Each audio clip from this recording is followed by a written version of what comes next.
Você já ouviu falar de um touro que ninguém conseguia sequer encostar, até o dia em que o menino órfão, em completo silêncio, atravessou a cerca e fez o impossível? Pode parecer exagero, uma daquelas histórias que o povo do interior adora aumentar. Mas e se eu te dissesse que o que você está prestes a ouvir foi testemunhado por veterinários, autoridades e dezenas de moradores de uma pequena cidade mineira? Tudo começou num canto esquecido do estado de Minas Gerais, onde os campos são tão vastos que se confundem com o céu.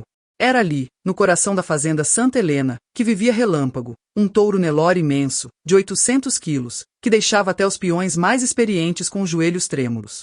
Não havia cerca alta o suficiente, nem portão de ferro que o segurasse por muito tempo. Relâmpago se tornou lenda na região não por sua força reprodutiva, mas pelo medo que causava. Veterinários tentaram sedá-lo. Vaqueiros desistiram. Ninguém saía ileso ao tentar se aproximar. Desde o desaparecimento misterioso do capataz da fazenda, meses antes, o animal parecia tomado por uma fúria surda. E José Carlos, o proprietário da Santa Helena, já não sabia mais o que fazer. José Carlos era um homem de mãos calejadas e olhar cansado. Perdera a esposa para a pneumonia 2 invernos atrás. Desde então, agarrava-se ao trabalho como quem segura a última tábua de um barco naufragando. E agora, com Relâmpago colocando em risco toda a operação da fazenda, ele via suas forças diminuírem dia após dia. Ele está piorando, murmurou para Dona Maria, a governanta de confiança que cuidava da casa com o mesmo zelo de quem cuida de uma memória. Talvez seja a hora de vender, seu José Carlos. Antes que machuque alguém de verdade. Mas, para ele, vender Relâmpago era impensável. A linhagem daquele touro era valiosa demais, e José Carlos se recusava a aceitar a ideia de fracasso. Ele ainda acreditava que existia uma saída. Foi justamente quando a esperança parecia mais distante do que as serras no horizonte que um carro velho, da assistência social, levantou poeira na estrada de terra da fazenda. E, com ele, desceu um menino. Magro. Olhos grandes e tristes. Uma mochila nas costas e nenhum som nos lábios. Esse é o Bernardo, disse a assistente social, Carla. Os pais dele morreram num acidente perto de Belo Horizonte. É parente distante da sua falecida esposa. Não tem para onde ir. Só lhe restou o Senhor. José Carlos passou a mão pela cabeça e suspirou fundo. Crianças não faziam parte dos seus planos. Muito menos no meio do caos em que a fazenda se encontrava. Mas antes que ele pudesse recusar, Dona Maria já estava com as mãos nos ombros do menino, guiando para dentro de casa com a firmeza de quem já havia decidido. E, sem que ninguém percebesse de imediato, o destino começava a desenhar um reencontro que mudaria tudo. Naquela noite, enquanto Bernardo comia em silêncio o arroz com feijão da casa, seus olhos vagaram pela janela. Do lado de fora, Relâmpago pastava, inquieto, bufando alto, como se também estivesse à espera de algo, ou de alguém. E naquele instante, sem palavras, apenas com o olhar, a conexão entre dois seres solitários começou a se formar. Na manhã seguinte, o céu de Minas amanheceu limpo, com cheiro de terra molhada ainda pairando no ar depois de uma leve chuva noturna. A vida na fazenda Santa Helena parecia seguir seu curso normal, mas havia algo diferente naquele dia. Uma energia silenciosa que só os mais atentos conseguiriam perceber. Enquanto José Carlos viajava até a cidade vizinha de Águas Claras para conversar com outros fazendeiros sobre o futuro de Relâmpago, Dona Maria cuidava da rotina doméstica, sem imaginar que algo inusitado estava prestes a acontecer. Bernardo, que até então mal tinha dito uma frase completa desde sua chegada, havia acordado cedo. Em silêncio, passou pela cozinha, cruzou o quintal e atravessou os pastos, como se seus pés soubessem exatamente para onde ir. Sem medo, caminhou em direção ao curral onde estava o temido touro que ninguém ousava se aproximar há meses. Era comum que animais apresentassem reações agressivas após passarem por traumas, especialmente quando perdem figuras de referência. Segundo dados da Embrapa, empresa brasileira de pesquisa agropecuária, mais de 70% dos bovinos submetidos a mudanças bruscas de ambiente ou separação de seus cuidadores desenvolvem comportamentos defensivos, como ataques, isolamento ou recusa alimentar. Relâmpago havia sido cuidado por um único homem por quase toda a vida, o antigo capataz, Antônio. Desde o desaparecimento repentino dele, o touro passou a apresentar sinais claros de instabilidade. Tentativas de sedação falharam, intervenções veterinárias só pioraram sua agressividade. Não era apenas instinto animal, era luto. O curioso é que Bernardo, apesar da pouca idade, também carregava um tipo de dor silenciosa. Perdeu os pais semanas antes em um acidente de carro, na BR-262, a cerca de 100 quilômetros dali. Desde então, vinha sendo transferido de abrigo em abrigo, sem jamais pronunciar mais que algumas palavras. A dor de um estava espelhada no outro. E talvez por isso, quando Bernardo se aproximou da cerca de madeira que separava o pasto do curral, Relâmpago não reagiu com os habituais bufos e investidas. Pelo contrário, parou. O menino, movido por uma intuição que nem ele saberia explicar, esticou a mão pequena em direção ao focinho do touro e sussurrou apenas uma palavra. Oi. O que aconteceu a seguir foi descrito por quem presenciou como algo difícil de entender, mas impossível de negar. O touro se aproximou, abaixou a cabeça e encostou o nariz na mão do menino. Nada de agressividade, nenhum sinal de ameaça. Apenas um momento de silêncio absoluto, como se ambos tivessem, finalmente, encontrado algo que reconheciam, alguém tão machucado quanto eles. Foi assim que tudo começou. Um elo que não se pode ensinar, apenas sentir. Não demorou para que Dona Maria percebesse a ausência do menino naquela manhã. Ao sair para estender roupas no varal, notou silêncio diferente no ar, como se algo estivesse suspenso no tempo. Foi quando seus olhos encontraram uma cena que fez seu coração disparar. Bernardo, com os pés firmes no chão de terra batida, estava parado diante do curral de Relâmpago, com a mão repousando no focinho do touro mais temido da região. Ela quis gritar, correr, impedir. Mas algo naquela imagem a fez parar. Relâmpago, que nos últimos meses havia atacado qualquer um que ousasse se aproximar, agora estava tranquilo, quase sereno. O touro gigantesco, com seus músculos tensos e olhos antes inflamados, parecia rendido ao toque de uma criança de 7 anos. Essa cena, que poderia ser descartada como acaso ou sorte, escancarava um conceito que muitos ainda subestimam: a empatia não depende da linguagem. Não é necessário falar a mesma língua para que dois seres se entendam. Às vezes, o silêncio é a ponte mais segura entre dois mundos machucados. A empatia, diferente da simpatia, não é apenas sentir dó ou compaixão. É conseguir, mesmo sem ter vivido o que o outro viveu, reconhecer e acolher sua dor como válida. E Bernardo, mesmo sem saber colocar em palavras, sabia exatamente o que Relâmpago sentia. Era como se seus corações carregassem o mesmo tipo de vazio, e isso criava um tipo raro de entendimento que nenhuma técnica profissional tinha conseguido alcançar até ali. Estudos em etologia, a ciência do comportamento animal, já apontam há décadas que bovinos são capazes de identificar estados emocionais em humanos, especialmente quando há gestos calmos, tons suaves e ausência de ameaça. Mas o que aconteceu entre Bernardo e Relâmpago ia além disso. Era como se a dor de um tivesse encontrado espelho na alma do outro. Enquanto especialistas falam de comunicação não verbal, projeção afetiva ou estado de corregulação emocional, a cena era simples demais para ser técnica. Um menino que não sabia mais onde era seu lugar no mundo, e um touro que já não confiava em ninguém, se reconheceram como iguais. Quando José Carlos voltou da cidade e viu seu temido Relâmpago sob controle diante do toque leve de uma criança, ficou sem palavras. Chamou o veterinário local, o experiente Dr. Roberto, que, após 30 anos de profissão, também se disse incapaz de explicar aquilo com base em ciência. Mas talvez a resposta não esteja nos livros. Talvez esteja naquilo que nos conecta como seres vivos, o desejo de ser visto, escutado e aceito, mesmo que seja por alguém que não fala a mesma língua, mas sente a mesma dor. Com o passar dos dias, algo sutil, mas poderoso começou a acontecer na fazenda Santa Helena. Bernardo, que até então era visto como uma responsabilidade temporária, começou a ocupar um espaço que ninguém sabia que ainda estava vazio. Ele não era mais apenas o menino que chegou de surpresa, ele estava, aos poucos, se tornando parte da casa. Todas as manhãs, antes mesmo do sol tocar o telhado da varanda, Bernardo já estava no curral, levando água fresca para Relâmpago e murmurando palavras que mais pareciam confidências. O touro, antes temido e isolado, aguardava por ele junto à cerca, balançando a cabeça como se compreendesse cada frase. Dona Maria, observando de longe, notava como o menino não só transformava o comportamento do touro, mas também modificava o ritmo da própria fazenda. As vacas pareciam menos agitadas. Os cães o seguiam como se o conhecessem há anos. Até as galinhas, normalmente arredias, se deixavam acariciar sem protesto. Mas a maior transformação estava em José Carlos. Durante muitos anos, ele havia convivido com a solidão como quem carrega um fardo inevitável. A perda da esposa e o peso de manter a fazenda funcionando haviam endurecido suas palavras e calado seu sorriso. Mas, à medida que observava Bernardo circulando pela propriedade com naturalidade, abrindo sorrisos contidos e cuidando dos animais com carinho e precisão, algo dentro dele começou a ceder. Foi num fim de tarde silencioso, sentado na varanda com uma xícara de café em mãos, que José Carlos se pegou sorrindo ao ouvir as gargalhadas de Bernardo brincando com um dos bezerros recém-nascidos. Era um som que ele não ouvia há anos, e que nem sabia que sentia tanta falta. Dona Maria percebeu a mudança. Com seu jeito firme e afetivo, ela comentou: "Esse menino não trouxe só paz para o relâmpago, não.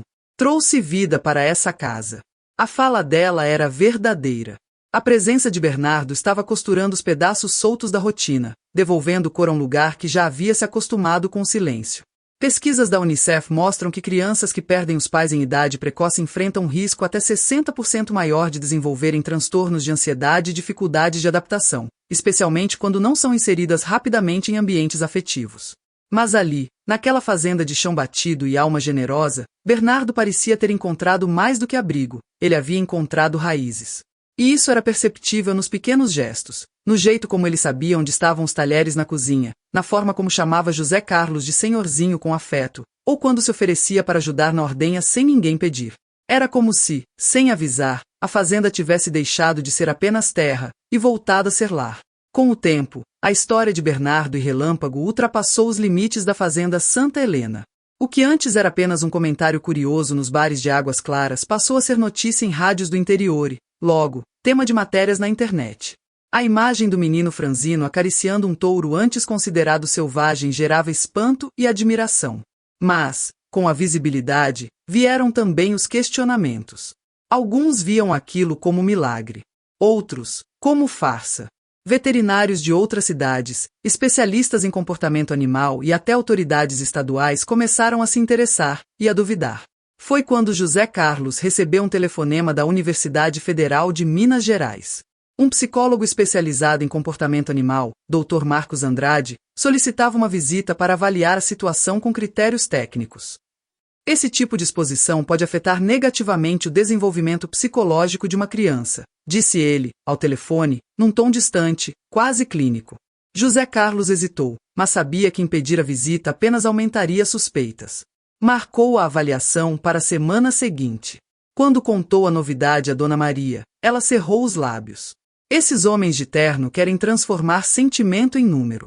Vão olhar para o Bernardo e ver só estatística.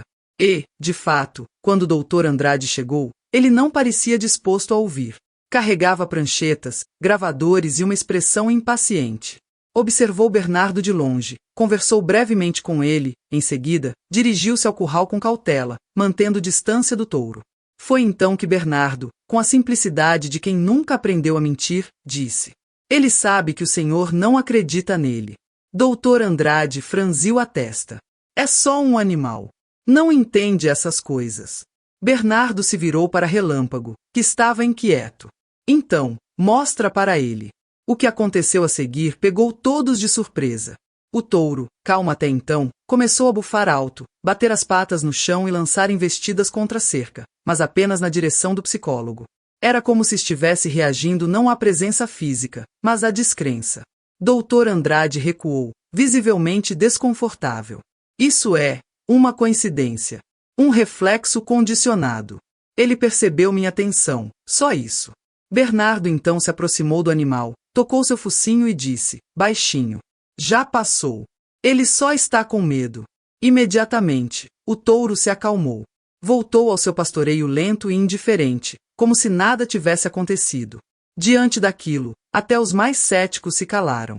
Mas o psicólogo manteve sua posição. Segundo ele, o ambiente era inadequado para uma criança. "Essa obsessão por animais pode prejudicar seu desenvolvimento social", declarou. E foi ali que Bernardo, pela primeira vez, sentiu que seu lugar, aquele que ele havia encontrado com tanto esforço, estava novamente ameaçado. Depois da visita do Dr. Andrade, o clima na fazenda ficou tenso. Não por causa de Relâmpago, que continuava calmo ao lado de Bernardo, mas pelo medo não dito que se instalou entre os adultos, o de que alguém, de fora, pudesse interferir no que eles haviam construído com tanto cuidado. José Carlos passou dias inquieto. A possibilidade de perder o menino mexia com ele de um jeito que nem ele entendia completamente. Não era apenas afeto. Era a identidade. Bernkemp já era membro apenas da estrutura da casa, do ritmo dos dias, do som que preenche os espaços. Era como se, sem ele, a fazenda voltasse a ficar muda. Foi então que Bernardo, com a coragem de quem já perdeu tudo uma vez, tomou uma decisão. Pediu a José Carlos que reunisse todos, representantes do Conselho Tutelar, da Emater, da escola local, além de Dona Maria, o próprio Dr. Andrade e até alguns fazendeiros da região que haviam trazido animais para ele cuidar. Eu quero falar, disse o menino, com a voz pequena, mas firme. A reunião foi marcada para um sábado de manhã, no galpão da fazenda, onde normalmente se guardavam ferramentas e fardos de feno. Mas naquele dia, o espaço virou um tipo de tribunal improvisado, onde o futuro de uma criança seria decidido com base em palavras, memórias e olhares. Bernardo se posicionou de pé diante de todos, com relâmpago visível lá fora, pastando perto da cerca. O menino respirou fundo e começou. Quando meus pais morreram, eu achei que nunca mais ia sorrir. Achei que ninguém ia me querer. E quando eu cheguei aqui, eu não sabia o que fazer, mas o relâmpago sabia. Fez uma pausa, olhando para cada pessoa na sala. Ele não tinha palavras, mas eu também não. E mesmo assim, ele me entendeu. Porque ele também tinha perdido alguém. Ele também ficou bravo, com medo, sozinho. A voz do menino tremia, mas ele não chorava. Eu não quero sair daqui. Aqui eu aprendi o que é cuidar. Aqui eu tenho escola, comida, carinho. Aqui tem gente que me vê, não como problema, mas como parte da solução. O psicólogo tentou interromper. Bernardo, você não sente falta de crianças da sua idade? Brinquedos? Festas? Bernardo sorriu com gentileza, como quem já pensou muito sobre isso. Eu tenho amigos na escola. E gosto de brincar, sim. Mas meus amigos também têm 4 patas, penas e rabos. E sabe de uma coisa? Eles também gostam de brincar comigo. O silêncio que se instalou depois de sua fala não foi de julgamento, mas de admiração. O menino não pediu compaixão, ele exigiu pertencimento. Não por pena, mas por merecimento. E enquanto todos refletiam sobre o que acabaram de ouvir, Relâmpago se aproximou do galpão e soltou um mugido grave, como se confirmasse: ele tem razão. A semana seguinte foi de espera silenciosa. Mesmo com as palavras firmes de Bernardo ainda ecoando na memória de todos, a decisão oficial precisava vir por escrito. Havia relatórios a serem analisados, pareceres a serem cruzados, e o tempo parecia mais lento do que nunca. José Carlos fingia normalidade, mas estava inquieto. Passava mais tempo do lado de fora, reparando cercas que não precisavam de conserto, organizando ferramentas que já estavam organizadas. Dona Maria, por sua vez, rezava baixinho todos os dias, enquanto preparava o almoço, como se pudesse influenciar o destino com palavras simples de fé. Bernardo não perguntava nada. Mas seus olhos entregavam o medo de perder aquilo que, pela primeira vez, ele podia chamar de lar. Foi numa manhã de céu limpo que a carta chegou. Um envelope branco, carimbado com o selo do governo estadual, trazia dentro de si o futuro de uma criança e o rumo de uma fazenda inteira. José Carlos abriu com mãos trêmulas, leu em silêncio e então sorriu. Um sorriso cheio, raro, quase esquecido. Você vai ficar, Bernardo. Aqui é a sua casa. Oficialmente. O menino não respondeu de imediato. Apenas correu até Relâmpago, que pastava do outro lado da cerca, e o abraçou como se ele fosse um velho amigo. E, de certa forma, era mesmo. A decisão não veio apenas com autorização para Bernardo permanecer na fazenda, mas também com uma proposta inesperada. Dr. Andrade, tocado pelo que viu e ainda tentando entender o que havia presenciado, pediu permissão para retornar periodicamente a Santa Helena. Ele queria estudar o método de Bernardo, aprender com sua abordagem e talvez, quem sabe, mudar sua visão sobre o que é terapia e vínculo emocional. Talvez haja mais formas de cuidar do que as que aprendemos nos livros, confessou ele, num raro momento de humildade. Com o tempo, a fazenda se tornou referência em acolhimento animal. Cavalos assustados, cães traumatizados, vacas que se recusavam a amamentar, todos encontravam, ali, um tipo de cura que desafiava diagnósticos. E Bernardo, agora oficialmente Bernardo Oliveira, crescia entre eles com a sabedoria de quem escuta mais do que fala. A renda gerada pelas consultas e visitas à fazenda foi investida em melhorias, um novo galpão para reabilitação, áreas sombreadas para descanso dos animais e até uma pequena biblioteca construída ao lado da antiga sala de ordenha, onde Bernardo lia livros sobre veterinária e comportamento animal. Numa dessas tardes, sentado na varanda ao lado de José Carlos, o menino perguntou: "O senhor me quis aqui desde o começo?" José Carlos sorriu sem tirar os olhos do horizonte. "No começo, eu nem sabia que precisava de você. Mas agora, não consigo imaginar esse lugar sem você. A fazenda que um dia viveu de silêncio e saudade, agora respirava vida, som e esperança. E tudo começou com um toque. Com um menino. Com um touro. E com a coragem de amar de novo. Isso é uma coincidência. Um reflexo condicionado. Ele percebeu minha atenção, só isso. Bernardo então se aproximou do animal, tocou seu focinho e disse, baixinho. Já passou. Ele só tá com medo. Imediatamente, o touro se acalmou. Voltou ao seu pastoreio lento e indiferente, como se nada tivesse acontecido. Diante daquilo, até os mais céticos se calaram. Mas o psicólogo manteve sua posição. Segundo ele, o ambiente era inadequado para uma criança. Essa obsessão por animais pode prejudicar seu desenvolvimento social, declarou. E foi ali que Bernardo, pela primeira vez, sentiu que seu lugar, aquele que ele havia encontrado com tanto esforço, estava novamente ameaçado. Depois da visita de Dr. Andrade, o clima na fazenda ficou tenso. Não por causa de Relâmpago, que continuava calmo ao lado de Bernardo, mas pelo medo não dito que se instalou entre os adultos, o de que alguém, de fora, pudesse interferir no que eles haviam construído com tanto cuidado. José Carlos passou dias inquieto. A possibilidade de perder o menino mexia com ele de um jeito que nem ele entendia completamente. Não era apenas afeto. Era a identidade. Bernardo já era parte da estrutura da casa, do ritmo dos dias, do som que preenche os espaços. Era como se, sem ele, a fazenda voltasse a ficar muda. Foi então que Bernardo, com a coragem de quem já perdeu tudo uma vez, tomou uma decisão. Pediu a José Carlos que reunisse todos, representantes do Conselho Tutelar, da Emater, da escola local, além de Dona Maria, o próprio Dr. Andrade e até alguns fazendeiros da região que haviam trazido animais para ele cuidar. Eu quero falar, disse o menino, com a voz pequena, mas firme. A reunião foi marcada para um sábado de manhã, no galpão da fazenda, onde normalmente se guardavam ferramentas e fardos de feno. Mas naquele dia, o espaço virou um tipo de tribunal improvisado, onde o futuro de uma criança seria decidido com base em palavras, memórias e olhares. Bernardo se posicionou de pé diante de todos, com Relâmpago visível lá fora, pastando perto da cerca. O menino respirou fundo e começou. Quando meus pais morreram, eu achei que nunca mais ia sorrir. Achei que ninguém ia me querer. E quando eu cheguei aqui, eu não sabia o que fazer, mas o Relâmpago sabia. Fez uma pausa, olhando para cada pessoa na sala. Ele não tinha palavras, mas eu também não.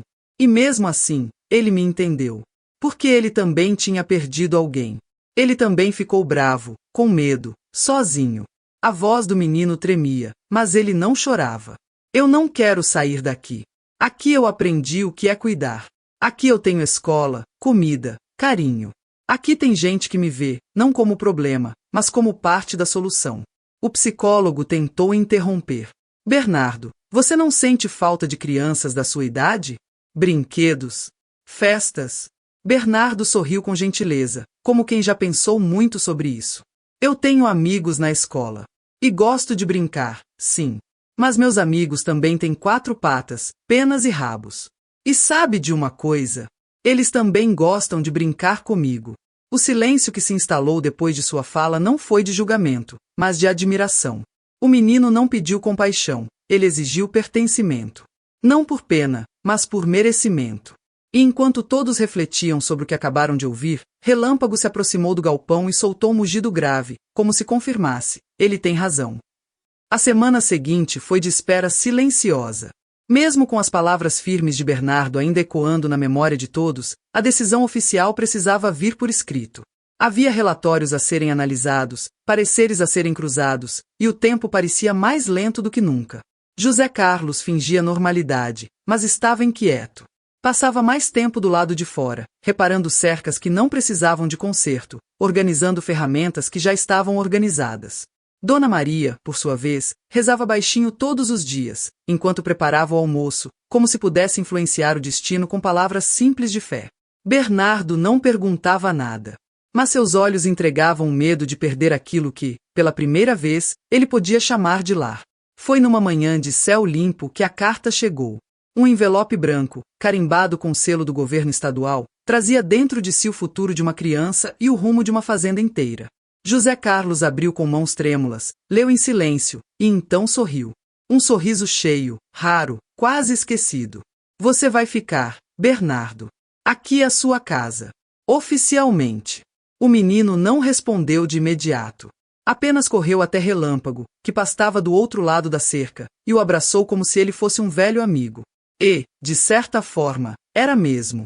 A decisão não veio apenas com autorização para Bernardo permanecer na fazenda, mas também com uma proposta inesperada. Dr. Andrade, tocado pelo que viu e ainda tentando entender o que havia presenciado, pediu permissão para retornar periodicamente a Santa Helena.